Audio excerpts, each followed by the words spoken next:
Hey everybody out there, this is Seto, and we're going to go down memory lane again with an old Yu-Gi-Oh book that my grandmother got this book for me. I think it was in October of 2002, or it was October of 2002. I've been playing Yu-Gi-Oh for probably 5-6 months already. By this time, Yu-Gi-Oh has just come out in 2002, and I was playing very casually, was learning the rules a little bit, still playing normal summoning monsters, but I was learning the rules more and more as I've told the story a million times. But this book, me and my buddies used to look at this book a lot when I was 12 and 13 years old, because it really developed me from a casual player into a competitive player more, and helped me better evaluate my cards. And it's a book that maybe you saw out there, and it's from a different era of Yu-Gi-Oh! And a different era in history. And I really want to go down memory lane with you guys with this book. And this is a Pojo book. A Pojo book. Pojo made this guide in the fall of 2002. And you may say, how do I know this is from fall of 2002? A, they're just mentioning Battle City. They just briefly go over it. Battle City is just starting to happen, and they go over everything up until like they meet Noah. Number 2, the last set in here is Pharaonic Guardian, which Jinzo came out of. Pharaonic Servant, excuse me. I forget. I always get the two messed up. But the last set that came out in 2002, which is Jinzo, it talks about that a little bit and how that set's going to change the game. But this was published in the late summer, I would say, early fall of 2002, and it literally has everything Yu-Gi-Oh you want from Nostalgia Land. So we're going to go through this very easily. So it actually, you can use 3D glasses, but this is really cool. And this was created by Pojo. If you guys are old school, back before we had YouTube, back before we had TCG Player, we had, places, Italian Yu-Gi-Oh! On Facebook and all these other places. Pojo was the be-all and end-all of finding Yu-Gi-Oh! Information out back in the day. That is how you play card games. You wanted to learn something, you wanted to find deck profiles, you went to Pojo, which was the archives, which are still there. And that is who wrote these books, who published this book, and who got this book out there to the players.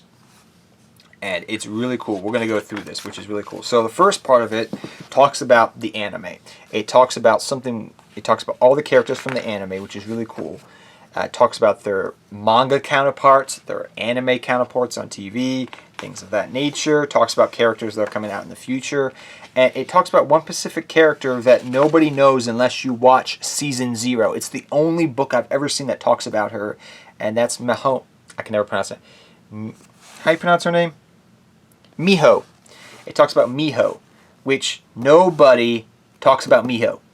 Miho is from Yu-Gi-Oh! Season 0 and is an original character there, and she's Teia's friend. They talk about Miho in here. Nobody talks about Miho besides like that. And it goes over the original couple of mangas. It talks about in detail about when they came out, everything. Like, this is so freaking cool. I really want to just make videos off this information. Like just the mangas. But you can see here it's talking about all the Japanese mangas, when they came out, what they're about, things of that nature. It's really cool. All the way into Battle City here. It goes on and on, all the way up to Battle City, up to 9/9/2000. And then it keeps going to 2001. So it's literally all the way up to 2002. And I think the Yu-Gi-Oh! Manga stopped in 2003, 2004. So this is talking about in-depth everything. And then it talks about Season 0. Nobody talks about Season 0. This is literally a review of Season 0 of Yu-Gi-Oh! That we never got over here in the TCG. It's talking about that. Look at this. It goes over every episode. Episode by episode, recap by recap, what is happening. It talks about the Yu-Gi-Oh! Movie. It's got everything in here. And then it goes to talk about the anime that we got dubbed over here. And it goes all the way, talking about the first episode of Yu-Gi-Oh! You recognize some of these scenes probably 1,000 times. The Paradox Brothers. You know, all the way about, you know, there. Then it talks about, you know, Battle City a little bit. Doesn't go into depth because it's still ongoing, so they just briefly skim over Battle City. Talks about top 10 cards from Legend of Blue Eyes. You know, right there, top 10. Like, look at this stuff. Like, I remember as a kid, there used to be games where you could input the code numbers and you could get the cards, and I literally would look with magnifying glasses before I got the cards, that is, and I used to input the code numbers on these things because you could actually, they bolded them up enough you could see the code numbers and input them.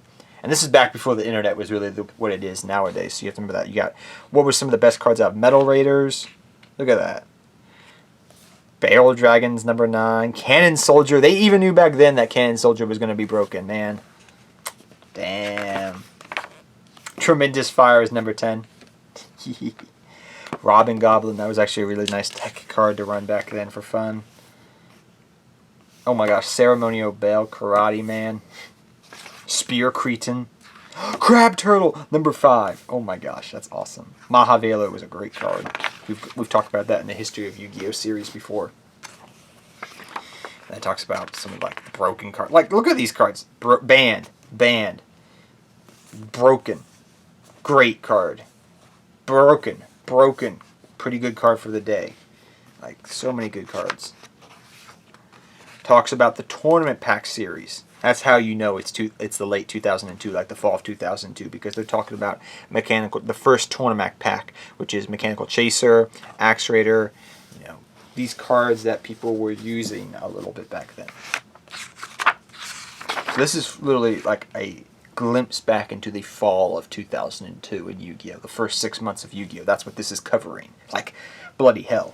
But we'll talk about more in depth. Now, I think they came out with another book, and I think I got that somewhere in my garage that I'm cleaning out. So if I find that booklet, we will definitely go over that book, because I think in those booklets they talk about Strike Ninja and other type of decks out there that you could run. So, like Strike Ninja deck. But you can see here, this is how we were building decks back then. We would look at these archives on Pojo, but this here is like an in-depth thing of how to build a relinquished deck in the fall of 2002. So if you really want to figure out how to build that for fun, like Yugi No and whatnot, there you go, how to build a relinquished deck in the fall of 2002. Right there. And then you got, you know, killer deck builds. I mean, look at this stuff. This is literally a trip down memory lane. I'm going to just show this. Killer decks that, killer decks that sound, also solid beatdown, that's what it's called. Which is usually, look, Summon Skull, Dark Elf, 7-Colored Fish, Lajin, basic beatdown, man. And it's discussing all of it. Exodia decks, how to build a good Exodia deck. Killer decks, Cyberjar, Mystic Elf, Giant Soldiers of Stone. Oh my gosh. Giant Germ. Prince. Oh, it's a burn deck. Oh my gosh. Pot of Greed. Oh, and then it goes on to talk about the spells. Look at these, like, killer decks, high dollar decks. High dollar drama. So what are these high dollar cards they're talking about? Let's see here. Pot of Greed, Change of Heart, Regeki, Monster Reborn, Mirror Force, Witch of the Black Forest, Swords of Revealing Light, Card Destruction, Trap Hole, Lajin, Robin Goblin. They really love Robin. And Muka Muka. Dark Elf. That's not expensive. But yeah. And then it talks about the starter decks that came out that fall, earlier that year, that you can use to build. Talks about how you can turn those decks into competitive decks, the starter decks, but on a budget. You know, using budget deck builds. That's what it's literally saying right here. Cheap decks that you can build that are good. Like, this is so cool. Like, and then it talks about the importance of using sleeves, but they don't have Yu-Gi-Oh sleeves. They have a couple like OCG Yu-Gi-Oh sleeves, but they got literally Japanese sleeves they're showing here. But they're like the importance of using sleeves, because remember, these are not just cards; these are collectibles. And then it has monster questions, monster rulings. Like, rulings on cards, what the cards say, because remember the card pool back then is very small, so you can literally look up a card here and figure out rulings that you had back then. Like, dude, this is like amazing. And then at the end they just had a little something, they talk about like they have card for card every card in the game at the moment. See, this is something like Konami needs to do, just have a book of every card in the game and what it does. And like ruling questions. But like it has every single card that's in the game, what's its effect, what does it do, every monster card it looks like in the game. Yeah. Attribute, level, earth, everything. And then at the end, they have 3D stuff. Like this was kick-ass back in the day, but you had like 3D things like for Yugi and Kaiba. And like I said, I think there's another booklet they came out later on with, oh my gosh, Taya looks, wow, Taya. But yeah, there's 3D glasses I used to use back in the day. But yeah, this is literally a piece of Yu-Gi-Oh history. And I want to share it with you guys there. If you want me to go more in depth and show you the deck profiles, we definitely can do that eventually. But the reason this is really interesting to me is because this is the book that taught me how to be a better Yu-Gi-Oh player. This book right here taught me how to be a better Yu-Gi-Oh player, because back in the day it taught me about card economy, deck builds, how to be a good deck builder, how to be a solid deck profile, deck build, how to utilize cards, how to utilize cards that people are not looking at. It just taught me so much about that I evolved with, and it's been a part of my DNA as a Yu-Gi-Oh player. It came from this exact book. And I have so much gratitude for this Pojo book here from back in the day. Like, it made me a better player. It made me a competitive player. It made me hell, reading this book helped me top my first locals back in the day, like in 2003, 2002. Like, this was the book. This is my Bible. This was my Bible back in the day. And I think they came out with another one later on, which I will try to locate, because there was another book I remember reading about back in 2004 when I was really getting into like playing really super competitive Yu-Gi-Oh, like going to regionals and big events at that time, and that had things like a Strike Ninja deck profile and things of that nature, and I know that's out there somewheres it's somewheres in my collection of junk that I need to go through eventually, and when I find it I'm going to definitely show it to you guys.